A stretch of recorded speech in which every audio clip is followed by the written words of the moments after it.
Question 1. What is the difference between web and internet? Answer. Internet is a global system of independent but interconnected computer networks that interchange the data, whereas web provides a space on which the web pages lies and it has a collection of it that allows easy navigation. Internet uses packet switching standards to transfer the messages from one place to another place, whereas web uses URI to locate the pages and transfer the control when the access is being made. Internet uses standardized Internet Protocol in the form of TCP/IP, whereas web uses the information space that identifies the global identifiers to use the resources. Internet is a method to transfer the information from one form to another, where web uses the technologies like URLs, HTTP and HTML to circulate the resources.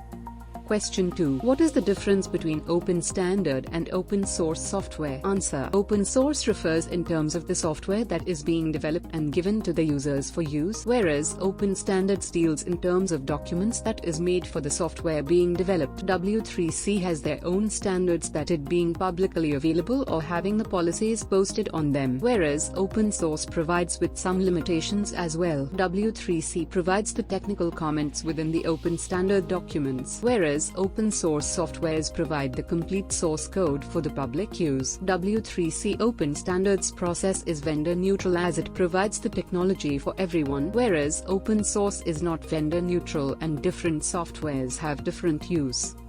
Question 3. What is the function of semantic web? Answer. Semantic web provides web data that can be used in any part of the web and the data gets controlled by the applications. The data used in the semantic web is controlled by the application and it can be kept up to the website provider to include it. It includes the web from the documents by using the data that can be shown using the web architecture. Common framework is used that allows the data to be shared and being reused in different platforms. High level of application can be taken by the use of semantic web that is having predefined tools and shows the relationship between the pieces of data.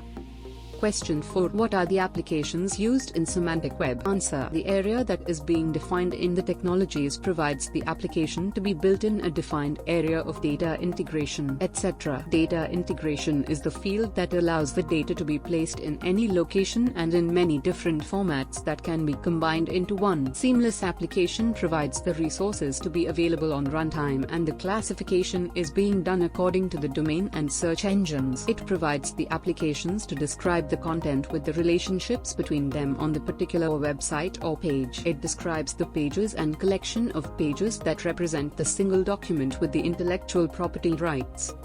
Question 5. What is the purpose of building blocks of the W3C? Answer. The building blocks allow the use of components to build a platform that can be used to host the pages and create relationships between them. Hyperlink that describes the relationship between the data and the web and it is used to show the component to be linked with current web. It creates the connection of one page with another page so that the relationship can be maintained easily. The resources used in W3C provide a way to consist the relationship between the resources and the current page on which the resources need to be used. Link is used to automate the exchange of data from one server to another server and create the definitions of the web accordingly.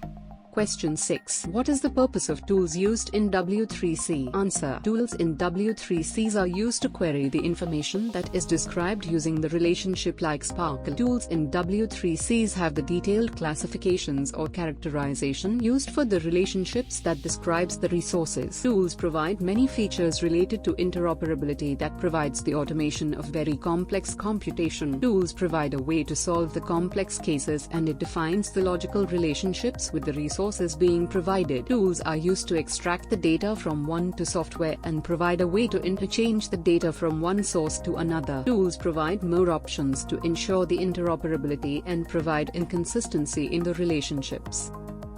Question 7. What is the use of description logic in W3C? Answer. Description logic allows the use of technologies that is being defined in the semantic web and it provides the direct semantics. Description logic provides the methods and the tools to do the work that will allow the standards to be written in an easy manner. It allows the methods to be structured in a logical manner and way and provide access to many other options for the user to use. It allows the access to other rules and standards of the web technology that let the web standards to be accessed from other places. Description logics are the way to describe it with the architecture of the system and provide a way to modify and create new services.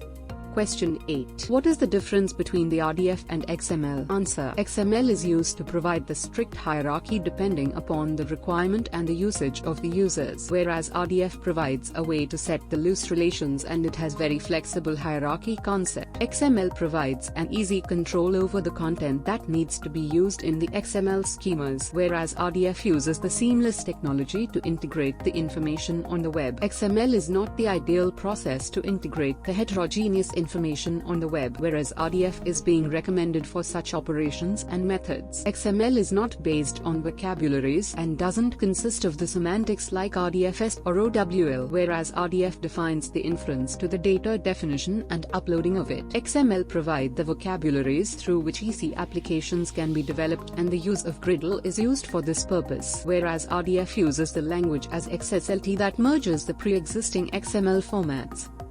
Question 9. What is the use of XML schemas? Answer. XML schemas are used to represent the knowledge or the database in a predefined format, and it doesn't use the message format. XML schemas are used for web standard purpose and provide operational semantics that deals in orders and products related information. XML schemas don't provide the reasoning for the transaction, and it defines the type of product. Changes in XML schema makes the XML data invalid, and the parsers reject the parsing of the schema that is being generated. XML schemas have the GRDDL transformation that transforms XML to RDF and provide the documentation to be validated according to the XML schema.